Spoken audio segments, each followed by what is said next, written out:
Good afternoon everyone. Today we'll be taking a look at a mysterious and extremely powerful item from the realms of Doom. Now while this thing is already pretty enigmatic, it's only made more so by the fact it keeps turning up in places it really shouldn't. So let's go and try and work it all out as we discuss the Soul Cube.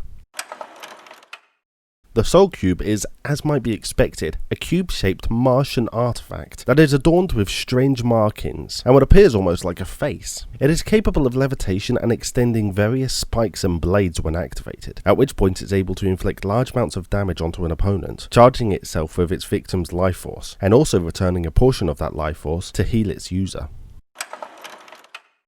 Found amongst the ancient ruins of Mars, the Soul Cube appeared to be impervious to most forms of investigation and was considered by many to be inert, described by some as an elaborate paperweight. However, it would seem that this item is greatly feared by the demons of hell, and having gained possession of it via Dr. Petruga, the demons were able to invade Mars without fear of retaliation. Some secrets of the cube were eventually revealed when an unnamed UAC Marine liberated the cube from hell and went on to use it to drive back the invasion and close the hell portals. During this time, the cube would reveal itself to be sentient, an amalgamation of souls referring to itself as the Prelaimfor, those sacrificed by ancient Martians to create a weapon capable of fighting against the demon hordes. It would transpire that a great hero originally wielded the Soul Cube against Hell, using its power to continue fighting despite suffering mortal wounds, and supposedly eventually perished in the process of closing the Hell portals. A tomb would be created on Mars in the nameless hero's honor, and the Soul Cube would be laid to rest with him, until it was uncovered by UAC archaeologists. Murals of the hero committing these great deeds, however, suggest that the tomb is less of a grave and more of a cenotaph, a monument without a body. This is because the murals imply that the nameless hero is none other than the Doomslayer himself, who we now know to be very much alive.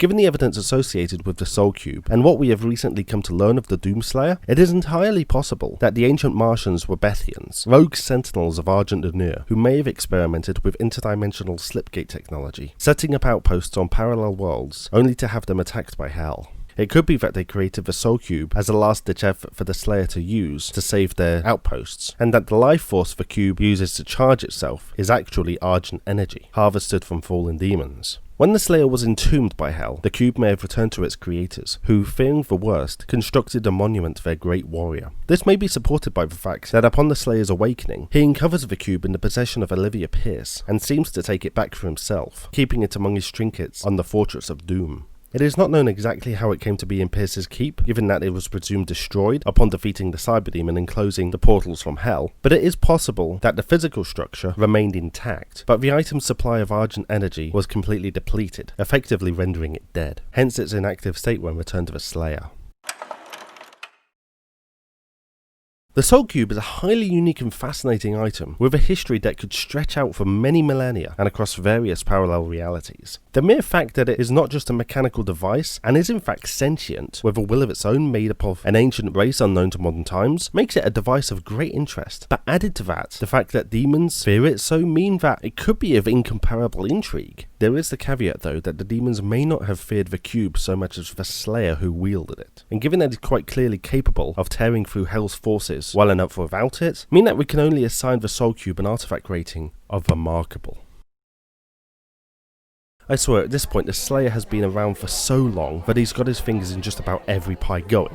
I do enjoy how the history of the Soul Cube appears to line up quite well with the Doom Guy's rampage across Hell, and even if it turns out not to be how it went down, then at least we've had some fun theorising along the way. Now don't forget to subscribe for more course content and become a patron or channel member if you want to help me get my own Soul Cube. Make sure you don't dig up any mysterious Martian artifacts, and I will see you next time.